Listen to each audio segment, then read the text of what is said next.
Moikka, täällä on Tara LPS ja mulla on LPS Sofialle vaihtopetsejä siihen Popular Kissaan. Joo, mulla on ollut sen, mä vaihoin sen, koska en mä tiedä. Mä halusin Taraa niin paljon, että joo. No, mulla on tässä nyt ainakin 2 seisovaa kissaa ja jotain muutakin. Eka on tämmönen seisova kissa. Tästä on siis ihan superhyvä kuntoinen. Tässä ei oo mitään, paitsi että sillä on nenukki kulunutte. Ja sit toi on ihan aina ollut tässä tommonen jälki. Sitten on 24. lokakuuta ollut tämmönen seisova kissa. Tässäkään ei oo mitään, koska mä sain tämän vasta jouluaattona kalenterista. Että tässä on nyt 2 melko samanlaista seisovaa kissaa, vähän samoja värejä silleen. Ja jos et ota seisovia kissoja, sä voit valita 2 petsiä, ellei se ole glitterpetsi. Joo. Eli jos sä haluat seisovan kissan, sä saat 1 seisovan kissan. Jos sä haluat glitterpetsin, sä saat 1 glitterpetsin, mutta jos sä haluat muita, niin sä voit valita 2. Tässä on mun ensimmäinen glitterpetsi. Tai siis niin kuin tässä videossa mulla on eka on jossain muualla. Joo, täällä on kimaletta noissa. Ja mä sain tän itse asiassa pari päivää sitten, tai ei, vaan oisko ollut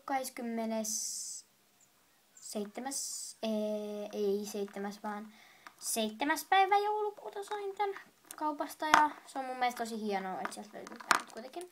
Mä oon antanut tän nimeksi Pisara, mutta tää on tosi hyvä. Sen jälkeen on tämmöinen koira. Tää on tosi cutie. Joo, sillä on reikä. Sitten on tämmönen kani.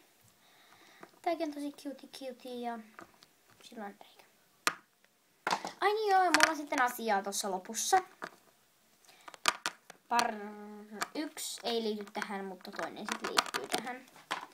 Sitten on tämmönen penduli. Tääkin on tosi cutie. Siinä on jotain jälkiä tossa, mutta muuten tää on tosi hyvä kuntoinen. Sitten on tämmönen istuva kissa. Sillä on jotain jälkiä tuolla ja sillä on punainen magneetti. Sitten on tämmönen toinen istuva kissa. Täällä on vaan jälki tossa ja sitten myös tossa kanssa. Mutta se on keltaisella, että sitä ei kunnolla näy.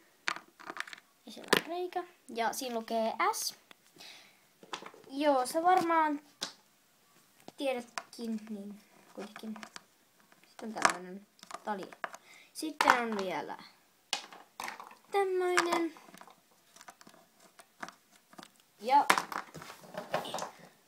sitten on vielä tämmöinen. Ja toinen asia on se, että mä saan kohta pupun puoleksi vuodeksi.